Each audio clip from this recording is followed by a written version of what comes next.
Sigo por acá. Me preguntan por qué muchos que creen ser jóvenes, frescos y adelantados son unos retrógradas. Yo no uso el término nunca retrógrada, pero es como está formulada la pregunta. Alguien habló del regresismo. Es la ideología que propone el retorno a alguna institución abandonada en una cultura, generalmente felizmente abandonada, presentándola como un progreso. Oh, vamos a hacer algo nuevo, vamos a mejorar nuestra sociedad. Es el retorno a alguna institución nefasta que ya se había dejado atrás. Yo creo que hay dos causas de esto. Una, las ideas que hoy están desgastadas, convertidas en clichés y convertidas en la ortodoxia, en el pensamiento obligatorio, alguna vez fueron nuevas, fueron innovadoras y fueron heterodoxas. Entonces, hay gente atrasada de noticias que cree que lo siguen siendo. Como el cuarentón que aparece en una fiesta de adolescente vestido como estaba de moda hace 20 años y le hace pasar un papelón a los hijos, creyendo que está a la moda, que él todavía es joven. Bueno, esto es básicamente la esencia del progresismo, creer que es nuevo una idea que es nuevo y que es rebelde lo que es la ortodoxia, lo que es el pensamiento obligatorio y lo que es viejo, lo que es cliché. La otra es que los adeptos a una ideología de tipo sectario, a una ideología revolucionaria, no creen, no creen que su partido sea algo bueno, pero siguen creyendo que es lo mejor. O sea, incluso esta porquería es lo mejor que hay. Entonces no se les ocurre que, aunque ven el cinismo, la hipocresía, la incoherencia de su partido, creen que todo el resto del mundo es incomparablemente peor. Eh, o sea, nosotros somos una basura, pero somos la mejor basura que hay. Somos la basura menos mala.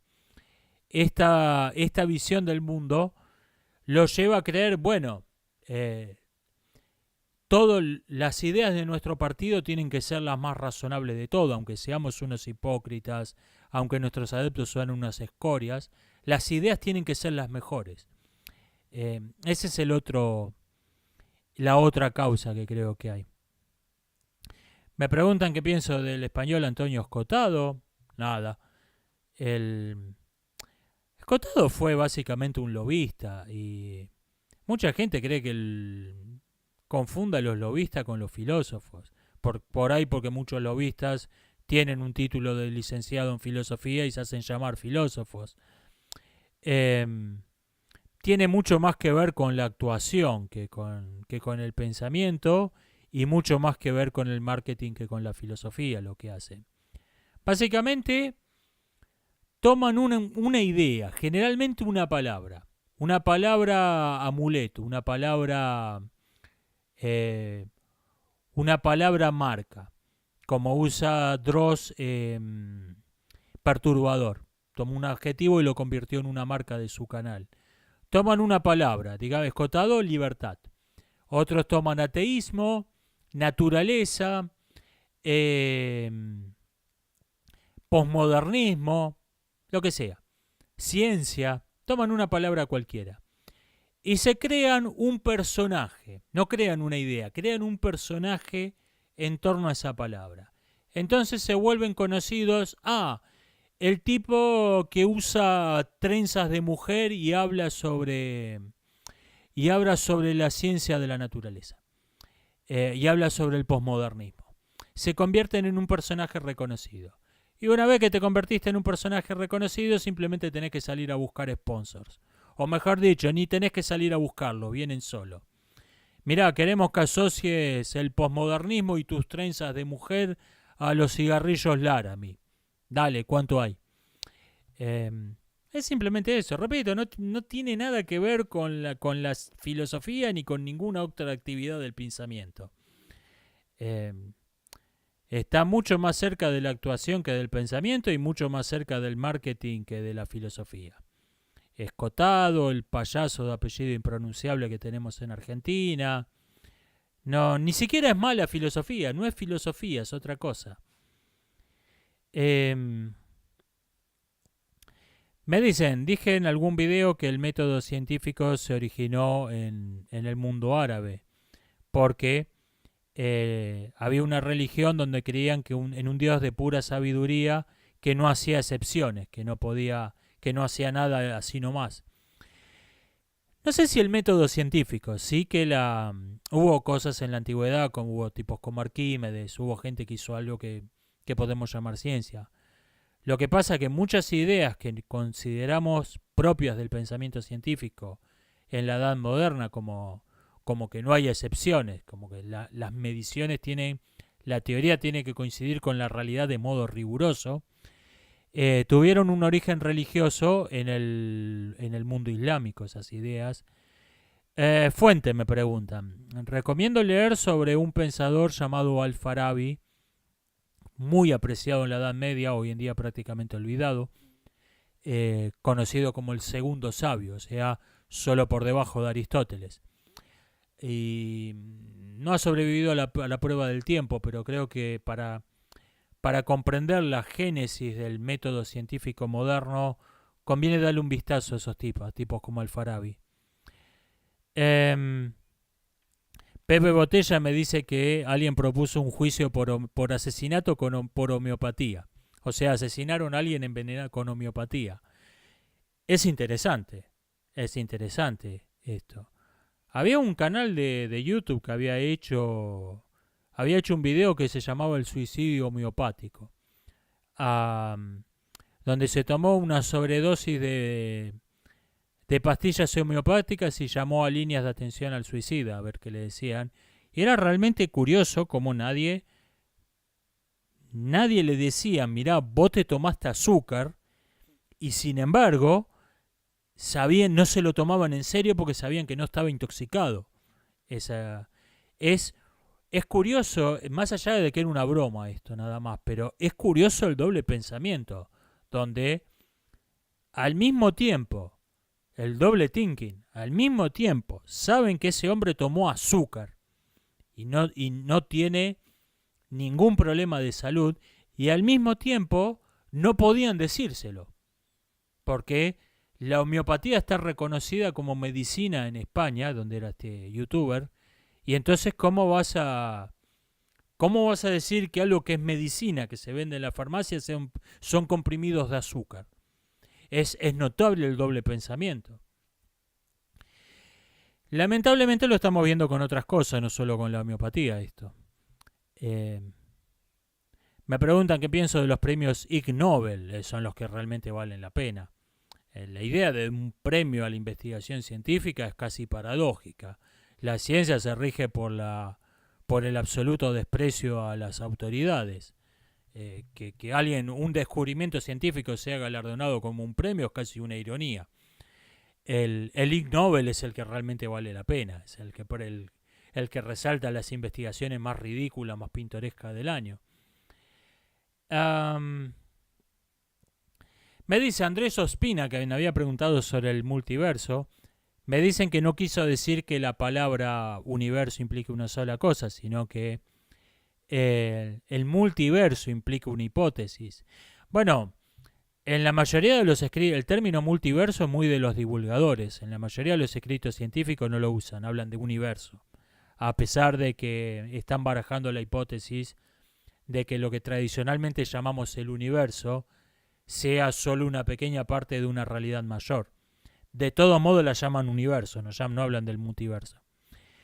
Y que se refirió a que es imposible, en el mismo sentido en que es imposible un universo paralelo, como es imposible la oscuridad para alguien que nació ciego. Y sin embargo, no. Es un buen punto el que tiene. Creo que ahora lo entendí mejor. Su punto. El asunto es, un ciego puede hacer este experimento. Puede poner en una habitación oscura, que desde luego él no sabe que está oscura, en una habitación completamente cerrada, una jaula en un extremo con un tigre y otra jaula en el otro extremo con un ciervo. Y el ciervo ni el tigre se pueden oler, no se huelen y no se tocan. Y activa la perilla de la luz en la pared y oye que el tigre ruge y que el ciervo se asusta. Entonces puede inferir razonablemente que el ciervo y el tigre tienen un modo de percibirse, de percibir su presencia, que no es el olor, no es el tacto y no es el sonido, es otra cosa. Es otra cosa que él no tiene.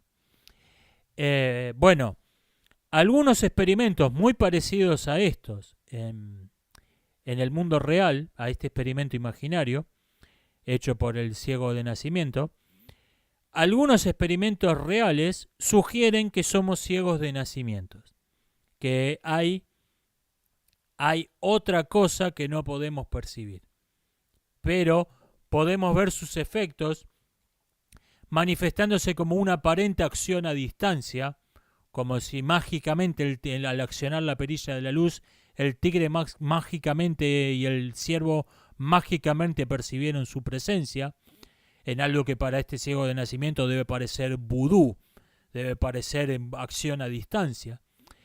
Y sin embargo es obvio que hay algo ahí.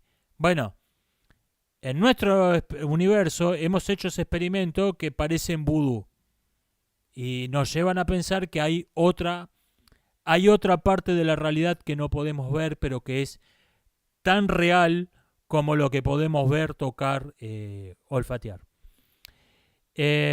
Interesante planteo.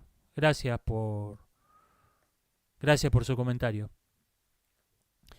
Me dicen, alguien que discrepa con el concepto de marxismo cultural me muestra un mapa señalando los países de Europa, doble mapa, señalando los países de Europa donde se aprobó una ley denominada comúnmente como marxismo cultural, y los países que estuvieron bajo las patas de la Unión Soviética o similares, bajo las patas del socialismo, y hay una correlación inversa, o sea, esa ley no se sancionó en todos los países que no fueron socialistas y en ninguno que fue socialista.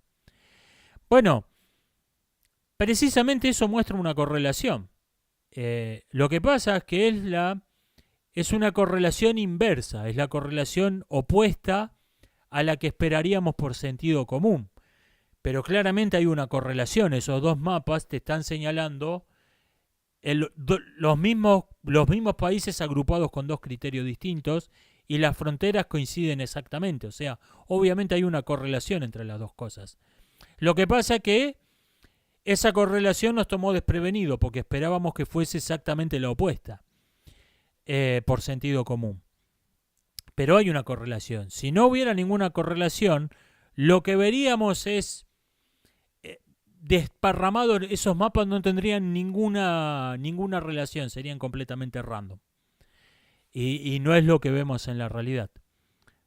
O sea, el punto es que la correlación no es la que alguien esperaría por sentido común, pero obviamente hay una correlación entre las leyes del marxismo cultural, si no que le gusta este término, bárbaro, no lo use, pero entre lo que se llama marxismo cultural y las dictaduras socialistas, claramente hay una correlación, porque estamos viendo que estos mapas se superponen perfectamente uno sobre el otro. Voy a dividir el video en 4, nos vemos en la última parte.